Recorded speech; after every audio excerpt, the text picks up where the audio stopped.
अर्थात कौतुक देखी पतंग भुलाना। पतंग अर्थात सूर्य भगवान। कहते हैं कौतुक देख करके राम जन्म हुआ है, ये बात सुन करके सूर्य भगवान बोले एक मास तई जात न जाना, एक महीने तक अस्त ही नहीं हुए। बोले ये तो बात बड़ी विचित्र हो गई महाराज, बुद्धि से परे जो बात है, जो बुद्धि में उतर नहीं रही है, गोस्वामी जी ने ऐसी बात क्यों लिख दी। बोले एक महीने तक अगर सूर्य अस्त नहीं होंगे, लोग मर नहीं जाएंगे, बेचारे सो नहीं पाएंगे, दिन रात काम ही करते रह जाएंगे।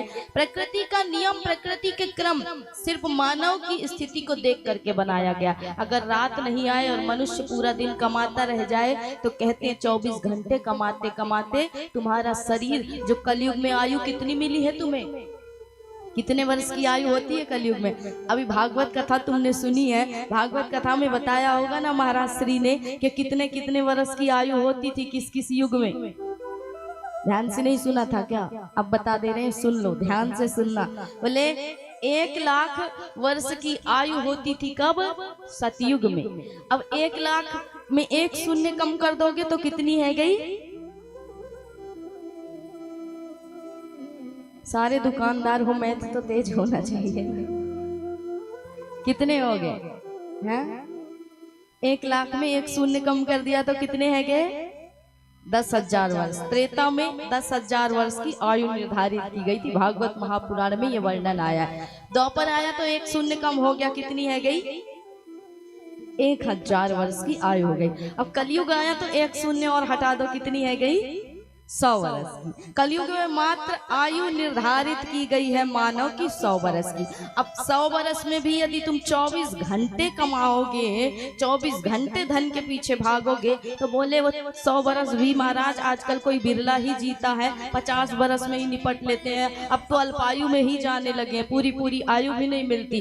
तो कहीं ना कहीं वो थोड़ा बहुत और जीवन तुम्हारा खत्म हो जाएगा। इसलिए प्रकृति ने यह क्रम बनाया है, ईश्वर ने यह नियम बनाया है कि रात सोने के लिए है, शरीर को आराम देने के लिए, और दिन क्या है? बोले परिश्रम करने के लिए, कर्म करने के लिए बना है। इसलिए दिन भर तुम चाहे जितना कमाओ, पर रात में आराम दो शरीर को। तो ये बात मति से नहीं उतरती कि कौतुक देखी पतंग भुलाना, 1 मास तई जात न जाना। 1 महीने तक अगर सूर्य भगवान अस्त नहीं होंगे तो पूरी तो सृष्टि का क्रम ही रुक जाएगा महाराज, जो सृष्टि का नियम है वही खत्म हो जाएगा। तो आखिर हुआ क्या था? बोले देखो, वैसे बता दे, सूर्य कभी अस्त नहीं होते हैं, सूर्य 24 घंटे काम करते हैं। अर्थात कोई वस्तु आपके सामने आ गई, आपने कहा दिख गई, कोई वस्तु आपके पीछे चली गई तो आपको दिखाई नहीं पड़ी, आपने क्या बोला कि अस्त हो गई, चली गई। इसलिए सूर्य जब पृथ्वी में आपके सामने आते हैं तो आप कहते हो सूर्य उदित हो गए, और जब पीछे की ओर धुरी करते हैं, पीछे जाते हैं, तो आप क्या कहते हो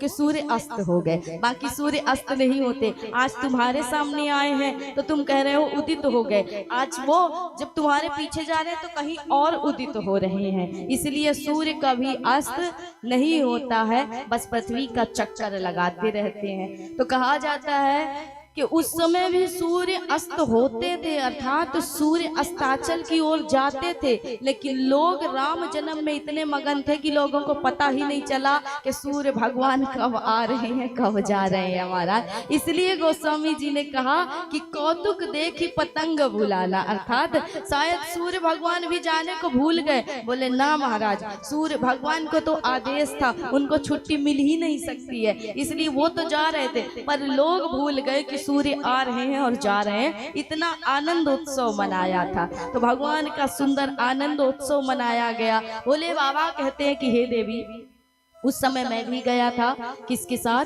कागभूषुंड जी की महाराज के साथ। और जिस समय हम दर्शन के लिए गए तो कहते हैं माँ ने सुना कि कोई योगी आया है, कोई ज्योतिषाचार्य आए हैं, बाबा आए हैं, तो अपने सखियों से कहा कि जाओ बुला करके ले करके आओ। उस अवध की नारियां दौड़ी दौड़ी आई और बाबा भोलेनाथ को बुला करके ले करके गई। भोले बाबा जब भी भगवान कोई भी अवतार लेते हैं ना, तो ये जरूर दर्शन के लिए जाते हैं महाराज, चाहे कृष्ण अवतार हो चाहे राम अवतार हो। भगवान भोलेनाथ जब गए दर्शन के लिए, मैया ने कहा बाबा बड़े जानकार लगते हो, मेरे लाला का भविष्य देख करके बताओ ना कैसा होगा। माताओं को बड़ी चिंता होती है, बचपन से ही भविष्य पूछने लग जाते। वैसे कहा जाता है यदि देखा जाए तो कि 16 वर्ष तक बालक बालिका जो होते हैं इनका वैसे हाथ नहीं दिखाना चाहिए, कुंडली नहीं दिखानी चाहिए महाराज, क्योंकि इस समय तक अभी उनका जीवन बना ही नहीं, भाग बना ही नहीं। तुम पूछे जा रहे हो ज्योतिषाचार्य से, वो भी अपना कमाने के लिए कुछ ना कुछ बता देंगे, कुछ ना कुछ चिपका देंगे तुम्हें, लेकिन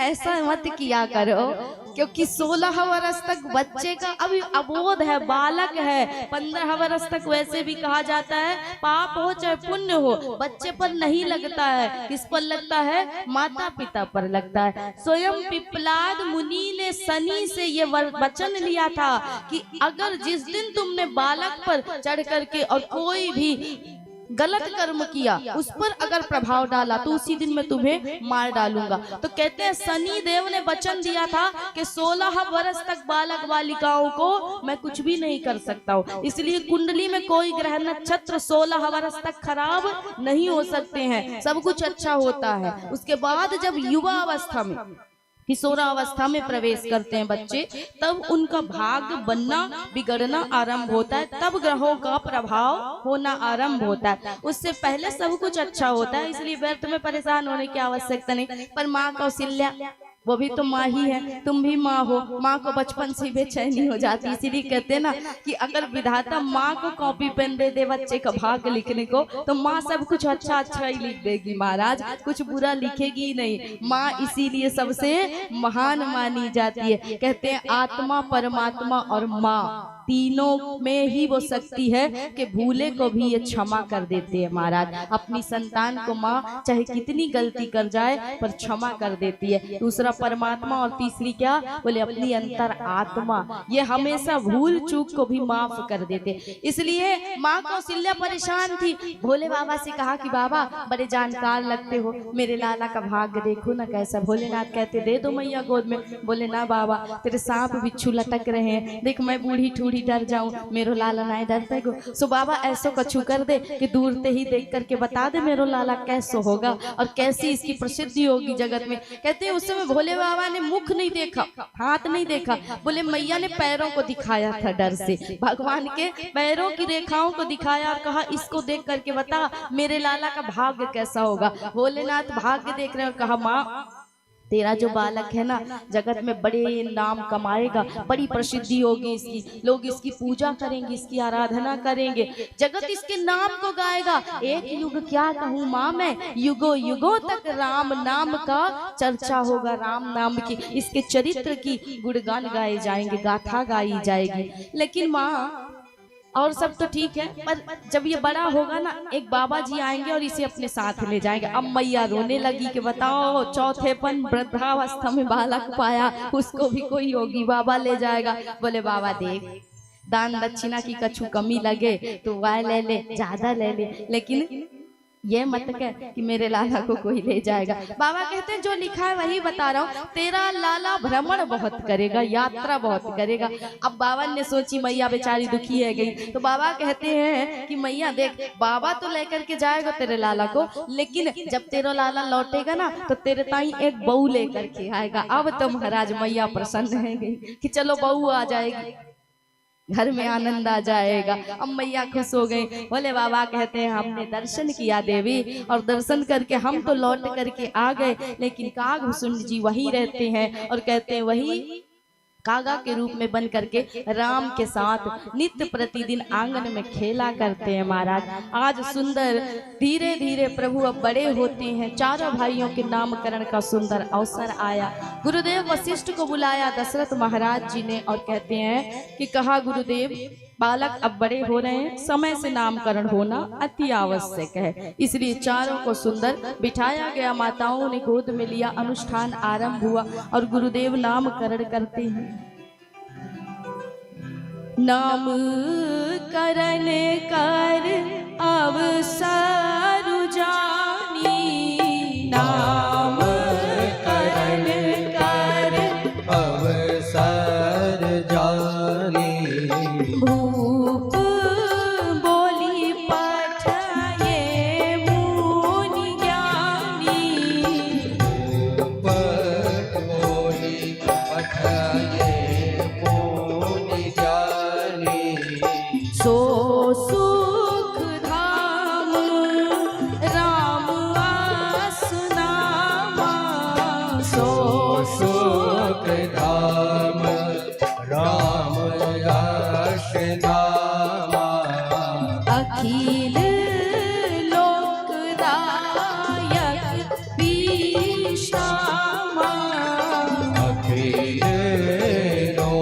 लोकदायक विश्राम।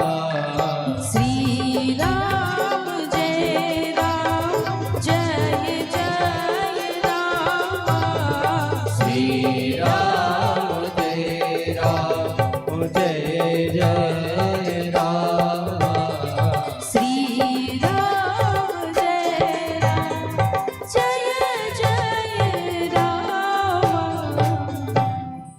तो नामकरण का सुंदर अवसर जान करके अनुष्ठान आरंभ किया गया। वशिष्ठ गुरु जी विराजमान है, चारों बालकों को लेकर के तीनों माताएं बैठी हैं। कहते हैं उस समय भगवान नीलमणि के समान नील कांति देख करके वशिष्ठ जी की समाधि लग गई। अर्थात माँ कौशल्या की गोद में जब राम को देखा तो सुंदर से प्रभु राम है, सांवला सलोना उनका वर्ण है, घुंघराले केस है। और हे देवी, कहते हैं जब प्रभु मुस्कुराए ना तो गालों पर गड्ढे पड़ जाते हैं। कमल के समान नेत्र हैं उनके, कमल की पंखुड़ियों से हाथ पैर हैं कोमल छोटे छोटे। और कहते छोटी सी पीताम्बरी, सुंदर सा श्रृंगार है, घुंघराले केस। और जिस समय मैया के गोद में वशिष्ठ गुरुदेव ने देखा तो कहते हैं उनकी भी समाधि लग गई। क्योंकि कहते हैं ना कि प्रभु राम क्या है, बोले महाराज ये जो राम है क्या है, बोले आनंद का सागर है, आनंद का सिंधु है। और हम क्या है, बोले हम तो एक वर्षा की बूंद है। जिस प्रकार वर्षा की बूंद समुद्र में मिल जाए ना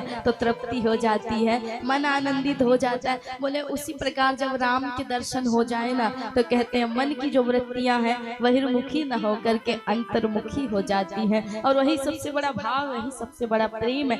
वशिष्ठ जी की वो जो वृत्तियां थी बहिर्मुखी न हो करके बोले अंतर्मुखी हो गई, साधना में मगन हो गए। लेकिन कहते हैं कि मुहूर्त निकला जा रहा था, इसलिए अपनी उन वृत्तियों को बहिर्मुखी बनाते हुए करते हुए अपने नेत्रों को खोला। और कहते हैं कि सो सुख धाम राम नामा, अखिल लोक नायक विश्राम। जिसके नाम को लेने से ही मन सुखमय हो जाए। अर्थात कहते हैं आराम की तलब है तो आराम कर, और आराम की शरण में तू राम राम कर। तो जिसके नाम में ही आराम है, जिसके नाम में ही विश्राम है, इसलिए जगत का सार ये दो अक्षरों का नाम है राम। तुम्हारे पुत्र को देख करके ही मेरी ये जो वृत्तियां हैं शांत हो गई, अंतर्मुखी हो गई, इंद्रियां अपने आप बस में हो गई। तो कहते हैं जिसके नाम को लेने से ही मन की चंचलता मिट जाए, ऐसे आपके ज्येष्ठ पुत्र का नाम ही मैं राम रखता हूँ। और कहा